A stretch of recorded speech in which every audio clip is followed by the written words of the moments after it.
স্বাভাবিক নিয়মেই নতুন সরকার গঠন হলে সেই সরকার তার ভবিষ্যৎ কর্মকাণ্ড কি হবে না হবে তা নির্ধারণ করে।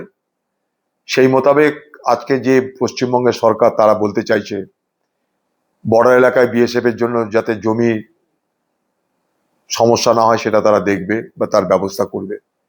খুব স্বাভাবিক, এটা তারা বলেছে, এর আগেও হওয়া উচিত, করলে ভালো।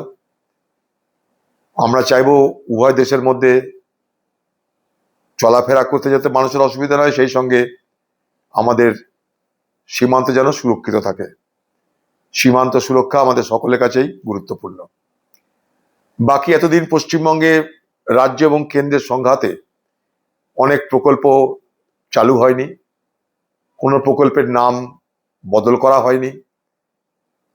রাজ্য এবং কেন্দ্র তার নিজের মতো করে কৃতিত্ব নেবার লড়াইয়ে কেন্দ্রের প্রকল্প রাজ্যে চালু করতে গেছে, রাজ্য বলছে না আমরা নিজেরা করব। ফলে একটা জটিল অবস্থা ছিল। যে কোনো রাজ্যের জন্য কেন্দ্রের যে প্রকল্প সেটা কিন্তু শুধুমাত্র কেন্দ্রের নয়, কেন্দ্র রাজ্য মিলেই সব প্রকল্প হয়। ভারতবর্ষের যুক্তরাষ্ট্রীয় পরিকাঠামো যেখানটায় মান্যতা দেওয়া হয় সেখানে কেন্দ্র রাজ্য উভয়ে মিলেই কিন্তু কাজ করতে হয়। সেখানটাই তৃণমূল সরকারের মনে ছিল না আমরা আমাদের ক্ষমতায় করব। ফলে কি হয়েছে, পশ্চিমবঙ্গের রাজকোষ খালি হয়ে গেছে।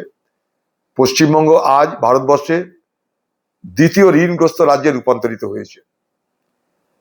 পশ্চিমবঙ্গে মানুষের মাথাপিছু আয় কমে গেছে। ভারতবর্ষের 16তম স্থান দাঁড়িয়ে আছে পশ্চিমবঙ্গের মাথাপিছু আয়। সেই জায়গায় দাঁড়িয়ে আজকে যারা সরকার চালাবে তাদের কাছে পশ্চিমবঙ্গের মানুষ অনেক কিছু প্রত্যাশা করে। এবার তারা সেই প্রত্যাশা কি পূরণ করবে না করবে সেটা আগামী দিন পশ্চিমবঙ্গের মানুষ দেখতে পাবে। তবে নতুন কোনো প্রকল্প তারা তো ঘোষণা করেনি। যে সমস্ত প্রকল্প কেন্দ্রে আছে সেই প্রকল্পগুলোকেই বাংলায় বলছে এগুলো চালু হবে। আর বাংলায় যে সমস্ত প্রকল্প ভিন্ন ভিন্ন নামে পশ্চিমবঙ্গ সরকার রেখেছিল সেইগুলো বেশিরভাগ হয়তো থাকবে না। আর সেই সঙ্গে কি হবে, পশ্চিমবঙ্গে যে প্রকল্পগুলো ছিল সেগুলোর টাকার পরিমাণ বাড়ানো হবে। যেমন লক্ষ্মীর ভাণ্ডারে ১,৫০০ টাকা ১৭০০ টাকা ছিল, সেটাকে ডবল করা হবে ৩,০০০। সেটা নিয়ে কিন্তু আজকে কোনো সিদ্ধান্ত হলো কিনা আমার জানা নাই। বিজেপি সরকার বিজেপি পার্টি তারা বলেছিল ক্ষমতায় আসার আগে ৩,০০০ করে বেকার ভাতা দেবে, সেটা নিয়ে কোনো সিদ্ধান্ত হলো কিনা জানা নাই।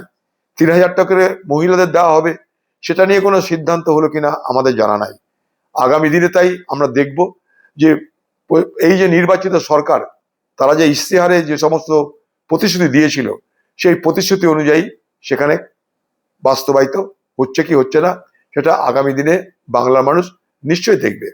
আমি এর আগেই মুর্শিদাবাদের জন্য ভারতবর্ষের প্রধানমন্ত্রীর কাছে এবং বাংলার মুখ্যমন্ত্রীর কাছে একটা এয়ারপোর্ট, গঙ্গা ভাঙন প্রকল্পে আরো টাকা বন্টন, আরো টাকা দেওয়া হোক, এবং সেই সঙ্গে আমি রেলমন্ত্রী থাকা অবস্থায় এই মুর্শিদাবাদ জেলায় সেল এবং রেল অর্থাৎ steel authority of India limited, rail authority of India limited, এই দুটো সংগঠন দুটোই কেন্দ্রীয় সরকারের মানে কেন্দ্রীয় সরকারের ডিপার্টমেন্ট, দুটোই কেন্দ্রীয় সরকারের দপ্তর। রেল এবং সেল অর্থাৎ একটা ইস্পাত আর একটা রেল, দুটো দপ্তরকে সঙ্গে নিয়ে মুর্শিদাবাদ জেলায় আমি একটা রেল কোচ ফ্যাক্টরি করবার ব্যবস্থা করেছিলাম। রেল কোচ ফ্যাক্টরি করবার